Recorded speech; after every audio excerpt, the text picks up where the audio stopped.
Olá, povo, eu sou a Liz. Eu estou aqui para falar sobre escrita e comunicação. Sim, a gente vai trabalhar todos os níveis, do nível 0 até os níveis um pouquinho aí mais avançados, tá? Primeira coisa que eu quero realmente trazer aqui para vocês é que a importância de você escrever à mão, a importância de você ler em voz alta, para realmente como um exercício aí para o seu cérebro ficar aí mais forte e mais potente e aprendendo melhor, né? Não é só você tirar foto aí da lousa do quadro negro, né? Não faça isso. Você está se auto-sabotando. Quando, na minha época, olha só, eu sou um dinossaurinho. Na minha época, eu era obrigada, de fato, a escrever, né? E era muito difícil para mim, porque eu tinha o TDAH, então eu meio que pagava alguns garotos, né, para copiar o quadro para mim, mas eu em casa eu sempre copiava eu mesma e eu buscava aí ter esse exercício de ler em voz alta também, porque você consegue fixar melhor, tá? Nesse corte aqui do Vênus Podcast que eu vou colocar aqui para vocês, e aí eu vou fazer alguns comentários em cima, o Alberto de Sola, ele comenta sobre isso, né? Ele fala realmente dessa autossabotagem que está acontecendo hoje em dia, que a maioria das pessoas simplesmente não escrevem, não busca aí ter anotado, eu vou tirar uma foto aqui e tudo bem. É uma coisa que eu vivenciei na faculdade, né? Como eu falei, na época do colégio, na época do fundamental, não tinha smartphone. Então era tipo na raça mesmo. Eu tinha que realmente caçar, né? E tipo, lutar mesmo. Eu passei muito tempo indo na biblioteca, estudando em livro, correndo atrás, né? Porque eu tinha computador em casa, mas a internet não ajudava, não colaborava, e também era algo do meu pai, então era muito difícil de eu ter acesso a esse computador. Para ter acesso, realmente eu tinha acesso ao Paint, né? Fazer aí alguns desenhos no Paint. E às vezes eu jogava algum joguinho ali que tivesse ali paciência da vida. Mas fazer pesquisa e ter todo esse acesso que vocês têm hoje, eu não tinha, né? E isso colaborou bastante para o meu desenvolvimento. Então, às vezes você vê alguém um pouquinho mais esperto, um pouquinho mais inteligente, mas isso é por conta dos esforços da pessoa, porque a pessoa pratica todos os dias, a pessoa lê todos os dias. Não é algo que brota assim do nada e você simplesmente obtém, certo? Então a gente vai assistir esse corte que eu gravei, tá de má qualidade mesmo, paciência, tá bom? Peço desculpas aí, porque a minha placa aí de captura não é muito boa. O meu computador, meu notebook é um notebook de R$ 1.600, então não é aquele notebook muito incrível, assim como o meu celular também não é um celular muito incrível, que sirva de inspiração para vocês, tá? Porque vocês ficam esperando aí o melhor momento, melhor com qualidade e tal, e nunca conseguem fazer seus projetos por conta disso. Eu acho que aceitar o nível 0 é extremamente importante, tá bom? Então, quem quer qualidade, cara, tem vários outros canais aí que você pode assistir, como o do Átila, super recomendo. Recomendo, sei lá, o canal Jogo Alanzoca. Então, assim, tem outros canais aí que, cara, estão bem melhores do que o meu. Esse texto aqui, esse projetinho da comunicação e da escrita, eu tô fazendo mais voltado aí para a comunidade lá do Amino, tá bom? Então, se você se sente aí incomodado, vai lá assistir mesmo no podcast, super recomendo, vai lá assistir no do Vênus, não assiste completo, porque tá muito bom, tá? Eu vou deixar o link aqui, né, tanto nos cards quanto embaixo, para vocês assistirem completo, porque esse Vênus em especial é um Vênus muito legal, porque tá o metaforando e o Alberto conversando, e eles comentaram sobre outros temas também que eu quero trazer para vocês. Então, eu assisti o podcast inteiro, né? Cortei algumas partes que eu quero comentar aqui, conversar com vocês, mas começando aí sobre a escrita e a leitura, a importância, tá bom? Então, vamos assistir o vídeo e depois aí eu vou fazer alguns comentários. Então, já volto, tá?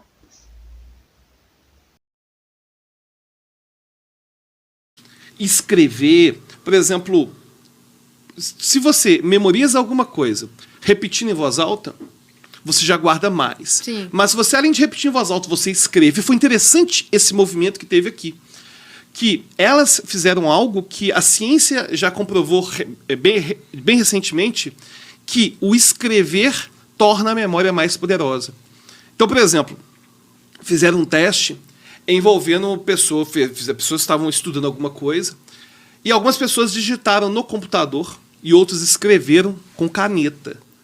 A taxa de sucesso de quem escreveu com caneta foi muito maior. Com certeza. Porque a quantidade de neurônios que você tem que mobilizar para escrever é muito maior. Por que o professor pede para você copiar do quadro e as crianças de hoje querem só tirar foto, mas não tem o mesmo absurdo. efeito? Cara, olha só, nada pra contra você que é o Enzo. Enzo e Valentina, escutem isso. Certo? O professor, inclusive, eu dou curso... Ele não copia de bobo, tá ligado? Não, pra você ter uma ideia, eu dou curso de hipnose, né?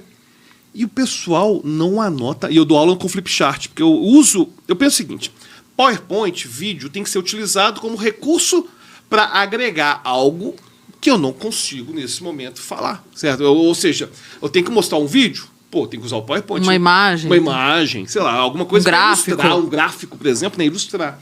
Mas eu não vou usar realmente o PowerPoint para falar o que eu tenho que falar. Eu uso Flipchart, eu vou escrevendo. Eu falo, gente, é importante vocês escreverem porque é parte do processo de aprendizagem. Cara, o pessoal não escreve, espera eu terminar e tirar foto. E essa foto eles nunca mais vão ver. Exato. Não vão entrar tem pra ver essa exercício foto. pro Não cérebro. existe, cara, e isso é muito ruim. E a gente tá tendo um negócio que me incomoda demais. Me incomoda demais. Eu não sei se é que eu tô ficando velho. Também tem esse lado que eu tô ficando velho. Mas a gente tá tendo um movimento, inclusive de vários educadores, influenciadores, que falam o seguinte: olha como que era a escola.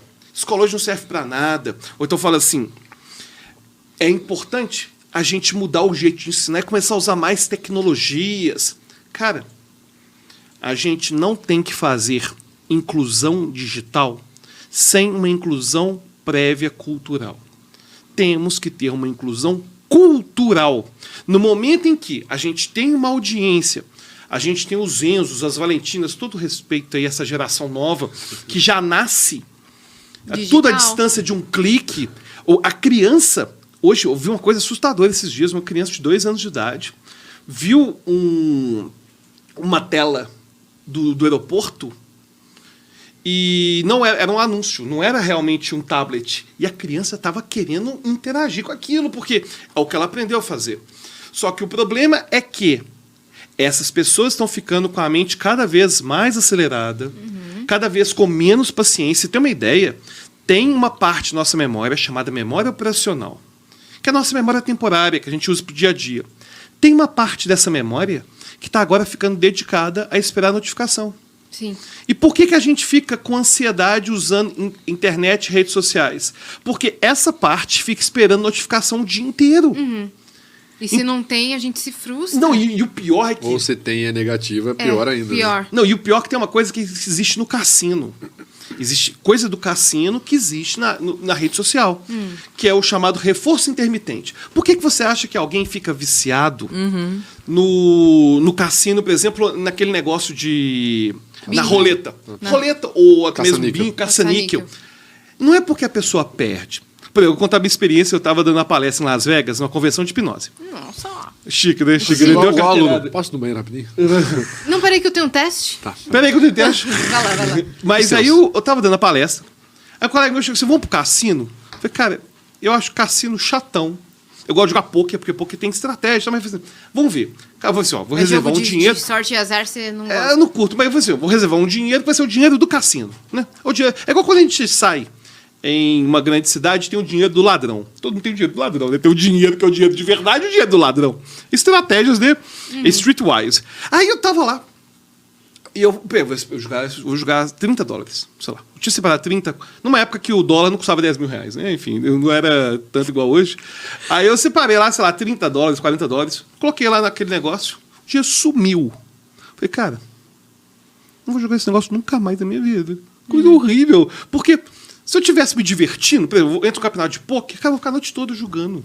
Vou ficar me divertindo a noite toda, mas o negócio sumiu assim. Aí, um colega meu foi e ganhou. No momento em que ele ganha, chama reforço intermitente. O que é reforço intermitente? Você tenta, não consegue, tenta, não consegue, tenta, não consegue. Inclusive, isso que está por trás do relacionamento abusivo. Você tenta, não E do consegue, Candy Crush. tenta, não consegue. No Candy Crush, sempre. No momento que você consegue, a quantidade de dopamina que é liberada é gigantesca. É gigantesca. Aí a pessoa fica viciada, porque ela pensa, ó, minha sorte mudou. Agora vai dar tudo certo. Aí ela começa a postar cada vez mais e fica querendo sempre recuperar. Esse sentimento, esse momento. E na verdade, ela sempre vai ganhar. Não, tipo, não é que ela vai conseguir recuperar. Alguma coisa ela vai ganhar, só que esse alguma coisa sempre é insuficiente em relação a tudo que ela gastou para ganhar. E ela vai ficando cada vez mais endividada, cada vez mais endividada. É a mesma lógica por trás do relacionamento abusivo. O relacionamento abusivo, seja feito por homem, seja feito por mulher, é aquele abuso psicológico, né, que a pessoa se sente presa. E às vezes nem é só amoroso, né? Tem Não, um relacionamento até amizade. abusivo familiar, amizade de Tem trabalho, vários, tudo. tem vários. É aquela pessoa passiva-agressiva, por exemplo, né, que só dá cortada, aí dá um elogiozinho ou trata bem. E aquilo serve de reforço para, nossa, ele realmente mudou, agora estamos tratando bem e tudo mais. E aí depois tem aquele tanto de comportamento ruim. Esse reforçamento intermitente, que a pessoa receber esse reforço de vez em quando, é o que tem na rede social. A pessoa checou uma notificação, não era nada, checou, não era nada, checou, era até uma notícia ruim, checou... Pô, Era um elogio. agora é um elogio. Era uma mensagem legal. Era uma mensagem legal. E aí a pessoa começa a ficar conectada com essa expectativa de que Da mensagem legal. alguma notícia boa vai surgir. E aí isso vai gerando uma necessidade de validação social, cara, que é muito ruim. Então, eu não acho que a gente tem que colocar mais tablet na escola. Essa ideia de colocar tablet na escola eu acho terrível. Eu acho que a gente tem que colocar livro, caneta. Eu não quero parecer um cara retrô. Não, mas no momento em que os adolescentes... Você tem uma ideia? Fui dar uma palestra uma vez, estava explicando o problema de rede social. A pessoa falando que a única coisa que ela lê na vida é o feed do Facebook, ela não lê mais nada. Então, o marido da Gretchen estava falando sobre isso quando ele estava aqui. A gente se encontrou lá embaixo e ele trabalha com neurociência e tudo mais. E ele falou que existem pesquisas de que a projeção é que as pessoas dessa geração fiquem com Alzheimer mais cedo do que os idosos. Que a gente tenha Alzheimer porque a gente não exercita a memória. O celular faz tudo por nós, a máquina faz tudo por nós, a gente não escreve mais. Então ele disse que provavelmente alguma outra, se não for Alzheimer, alguma outra doença de memória, a gente vai desenvolver mais cedo. E o pior é que vai gerando uma geração que não consegue lidar com rejeição, não consegue lidar com o fracasso. Sim. Cara, é impressionante. Você faz uma... Eu estava dando aula, você faz uma correção em alguém, em algo técnico, Te ofende, né? a pessoa, não vou falar que ela ficou ofendida, mas ficou tipo chateada no nível que não deveria. Você fica pensando, não, cara, você só errou o negócio. Vou te dar um exemplo, que a gente estava falando disso um pouco antes. A gente fez um Vênus no sábado, aqui. E aí eu tive um debate com a convidada, no sábado. Nós, que estávamos aqui, terminamos o programa rindo, nos abraçamos, ela agradeceu, ela falou, nossa, adorei como é bom a gente ter mulheres assim falando, tem que ter mais isso, mulheres falando, não sei o que, não sei o que. Ela falou, nossa, eu fui surpreendida. Ela falou, eu fui surpreendida, porque eu achava que ia ser só um podcast engraçadinho, cheguei aqui e a gente teve um baita debate, eu consegui falar pra fora da minha bolha, eu tô acostumada a falar como não sei o que, babá. Ela postou elogiando no dia. Ela postou no dia seguinte de novo, falando, agradecendo por ter vindo. Lá. Confiram lá que foi o máximo, nosso debate, nananana. As pessoas na internet vieram me dizer assim, nossa, me senti mal com o debate. Nossa, achei desnecessário. Eu falei, então você se sentiu mal sozinha, porque todo mundo que estava lá no debate. Tá, ainda perguntei pra ela, não foi? Foi. Perguntei pra ela quando acabou. Falei, ela falou assim, não, mas foi super respeitoso. Foi. Ainda falei, tiveram momentos que foram mais tensos, né? Porque numa discussão, num debate, às vezes você usa de ironia ou um sorriso ali, aí começa uma troca de farpas, cria um climinha. Mas depois foi super, super justo e todo mundo na tava verdade, no mesmo nível. gente, E no pós... E aí eu... Foi tudo certo. E aí eu ainda falei pras pessoas, eu falei assim, gente, olha só, os adultos conversam, discordam e todo mundo sobrevive. A vida é assim, tá? Deixa eu avisar vocês.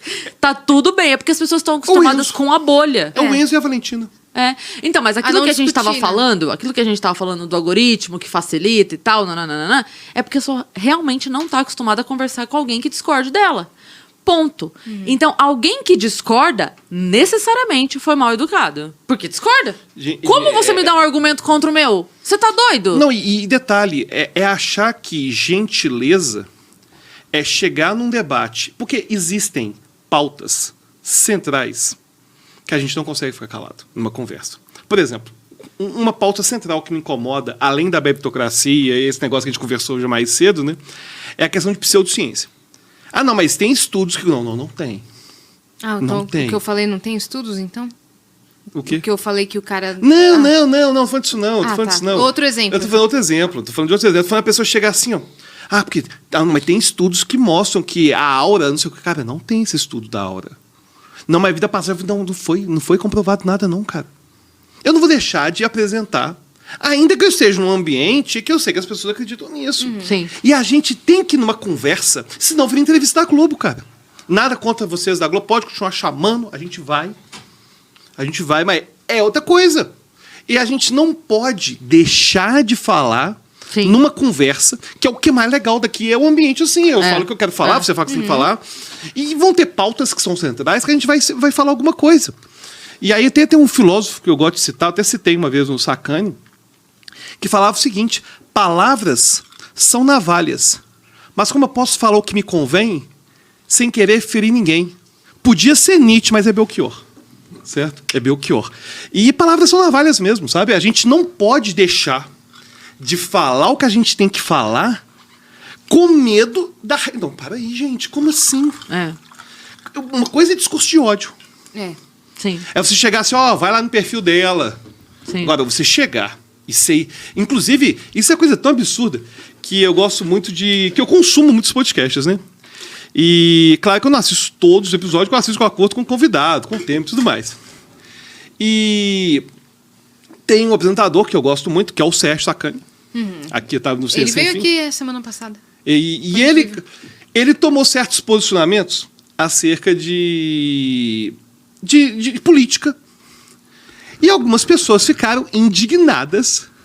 Por exemplo, ele trabalhou na Petrobras, enfim, ele viveu certos casos que foram públicos em relação à corrupção e tudo mais. E ele falou desses casos. E algumas pessoas falam assim, nossa, muito me admira, um cientista. Eu falei, cara, que loucura, cara.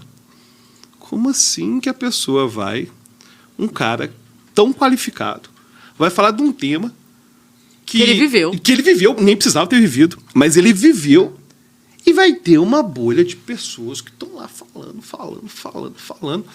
E eu até entendo que os cortes favorecem o algoritmo para divulgar o trabalho, mas tem alguns canais de corte que fazem uns cortes assim muito especiais para poder criar treta que não existe e tudo mais. Mas deixar as pessoas deixarem de falar o que tem que ser dito, o que tem que falar, com medo da palavra ferir. Cara, a palavra fere desde sempre. Sim. Mas se a gente não aprender a lidar com essas diferenças, estão de brincadeira, né? Na verdade, você acaba deixando a pessoa mais frágil. Sabe?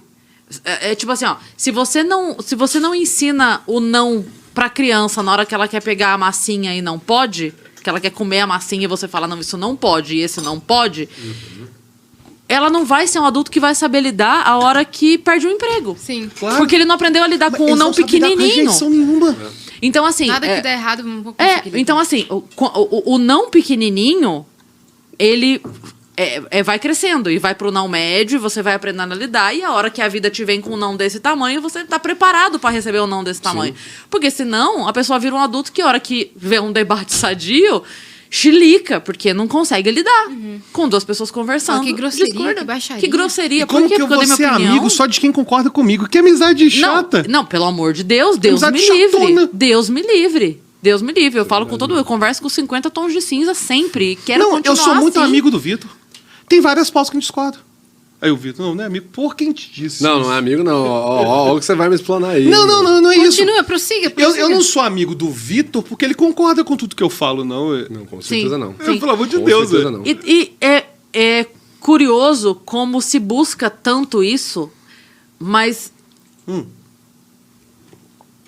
Mínimo, né?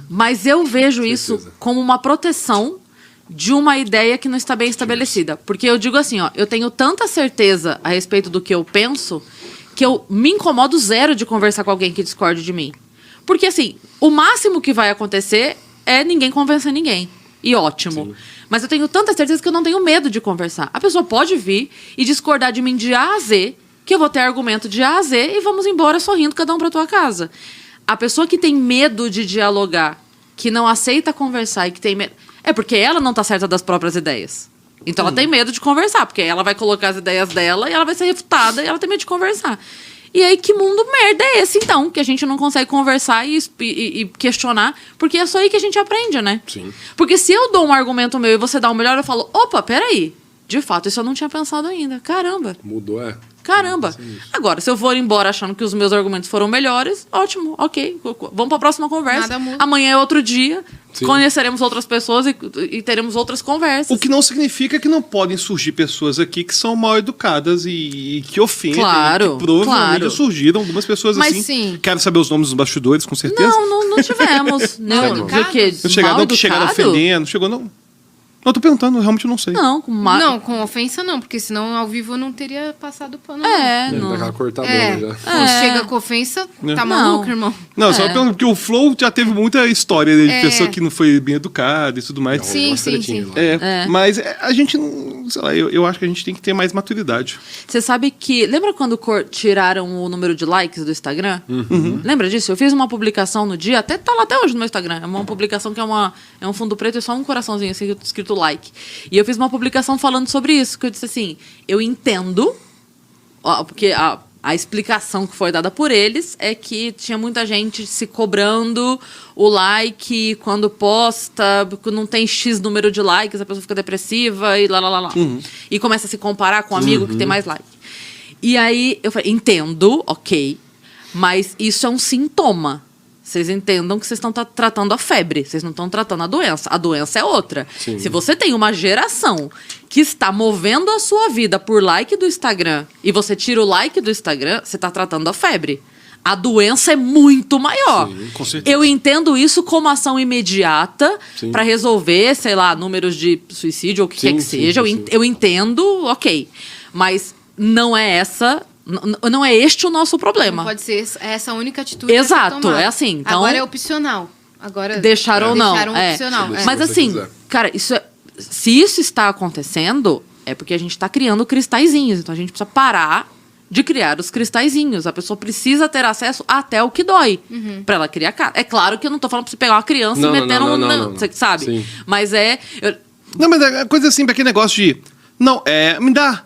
Não, na volta a mamãe compra. Não, mamãe não vai comprar. Sim. Minha Não vai mãe sempre comprar. fazia Sim. isso. Ó, quando der pra comprar, eu vou comprar. Hoje eu não vou comprar. Acabou. E não tem aquela na volta a gente passa porque vai iludir a criança. Fica esperando. Só porque a criança pode dar eu lembro com não. uma vez que a minha mãe estava em casa e aí eu tinha comprado biscoito pra minha filha veio e falou assim, mãe, quero bolacha. E eu falei, tá no armário. E aí a minha pequenininha, né? Aí ela foi pegar. Aí minha mãe fez assim, ai, que dó, pega pra ela. Eu falei, mas por que dó? Eu não tô falando pra ela escalar uma montanha, matar um urso, arrancar a pele, vender no mercado negro e comprar um pacote de bolacha. Eu já trabalhei, comprei a bolacha está no armário no lugar onde ela alcança, onde não tem nada de perigo a ela, eu tô pra lá Só e buscar. Tá tudo bem, não é que dó. Ela pode abrir o armário e pegar o pacote de bolacha e se lascar pra abrir o pacote de bolacha, sabe? Deixa aí um pouquinho, sabe? Então, eu sou muito disso, assim, tem que... Deixa eu criar uma casca, né? Cara, vai. Isso não vai ser fácil. Não vai mesmo. Mas também arrumar emprego não é fácil. Lidar com as pessoas não é fácil. Você pegar um transporte público não é fácil. Nada é fácil. Vai ser Eu tanta vejo coisa que tem um